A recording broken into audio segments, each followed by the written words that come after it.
그러니까 사실은 막 이런 분들을 여기까지 끌어올리면 혈관이 꺾어질 거 아니에요. 그러니까 유두 개사의 가능성이 존재는 해요. 가슴 거상은 큰 수술이에요. 제가 맨날 환자한테 말씀드리는 게 유방암 수술보다 8배 더 크다고 얘기를 해요. 일단 통증이죠. 아플까봐. 아예 안 아프다고 말은 못 하겠는데 다들 끝나면 멀쩡하세요. 그것도 이제 처음에는 저도 아팠죠. 근데 사소한 노하우들이 큰 차이를 만들거든요. 통증을 줄이는 원장님만의 노하우가 뭐예요? 저 같은 경우는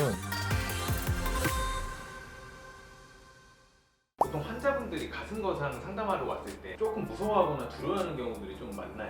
좀 많죠. 가슴 거상은 큰 수술이에요. 제가 맨날 환자한테 말씀드리는 게 유방암 수술보다 8배 더 크다고 얘기를 해요. 그러니까 유방암은 전절제라는 경우도 있지만 대부분 4분의 1 정도로 절제를 해요. 그러니까 실제로 유방암 수술보다 한 8배 더 크단 말이에요. 이게 완전히 뒤집어 엎는 거니까. 원래는 큰 수술인데 하도 많이 하다 보니까 저도 이게 수월해지고 그래서 수술이 좀 작아진 셈이 돼버렸죠.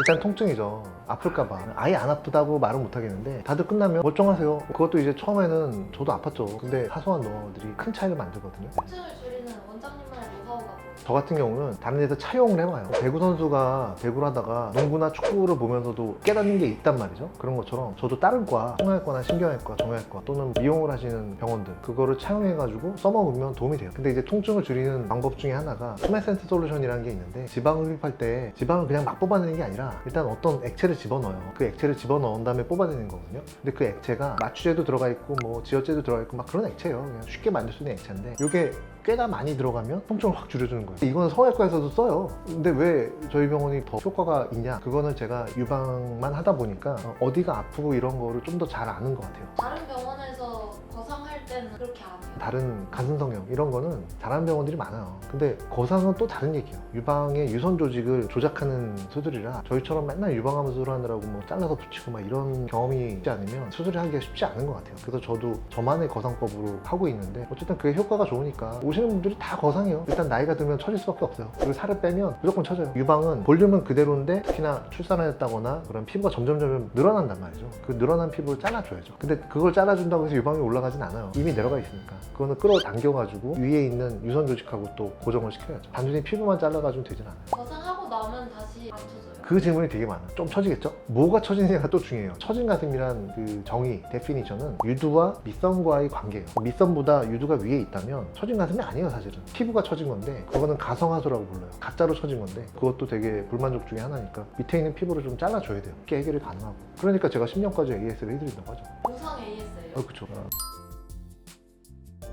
유두 괴사의 가능성이 존재하고 염증이 생길 가능성도 존재해요. 그러니까 사실은 막 이런 분들을 여기까지 끌어올리면 혈관이 꺾어질 거 아니에요. 그러니까 유두 괴사의 가능성이 존재는 해요. 그러니까 수술한 다음에 한 6개월 정도 있다가 한번 오시긴 해야 돼요. 그때 상태를 한번 봐야 돼요. 아니 근데 지금은 대부분 그냥 별 문제 없이 넘어가죠. 혹시나 문제 생길까봐 6개월 있다 한번 오세요. 이제 그런 거지. 대개는 별 문제가 없어요. 유선 조직을 필연적으로 잘라서 붙여야 돼요? 원래 교과서적으로 이게 C자처럼 잘라요. 올려가서 고정시키는 건데 저 같은 경우는 자르지 않고서 돌돌돌돌 말아요. 원래는 유방암 수술을 변형을 한 거예요. 근데 이렇게 돌돌돌 말면은 그거를 안 자르고도 거상을 할 수가 있는 거예요? 그거는 이제 노하우에 해당이 되죠. 자르는 부분이 있긴 있어요. 있긴 있는데 그거는 이제 수유에 영향을 거의 미치지 않는 그런 방향으로 이제 자르죠. 아예 안 자르진 않아요. 많이 한 병원. 어떻게 알 수 있을까요? 자기가 공부를 좀 해봐야죠. 많이 조사를 해봐야죠. 어디 병원 가서 무조건 다 성공한다기보다 자기랑 궁합이 좀 잘 맞아야죠. 발품을 팔아야죠.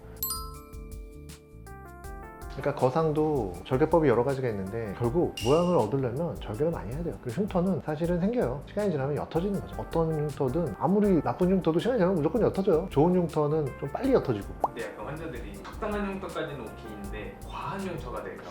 그래서 그 경계가 저 같은 경우는 이제 옷자형 절개는 과한 흉터라고 생각하고 수직 흉터는 할만해요. 그리고 만족도가 괜찮으니까 이 수술을 계속하는 거예요. 대부분 98%이 정도의 분들이 거의 만족하시라는 얘기예요. 그러니까 수술하는 거예요. 어디에 흉터가 나와요?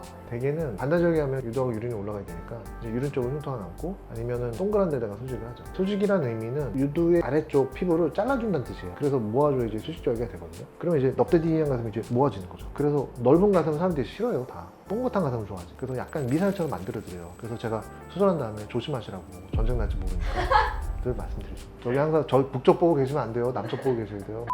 되게 고민해요. 유방암 수술할 때도 어떻게 하면 작게 흉터 낼까? 모든 의사들이 다 그런 고민이에요. 그래서 저희가 오시면은 레이저 치료를 좀 해드려요. 그것도 이제 사실 사람마다 잘 효과가 있는 분이 있고 또 효과가 좀 떨어진 분도 있어요. 그럼 나중에 가서 정 안 되면 흉터 교정이라도 또 해드리고 흉터에 목숨 걸어요. 어쩔 수 없어요. 흉터는 중요해요. 중요합니다. 사실 흉터는 진짜 중요해요.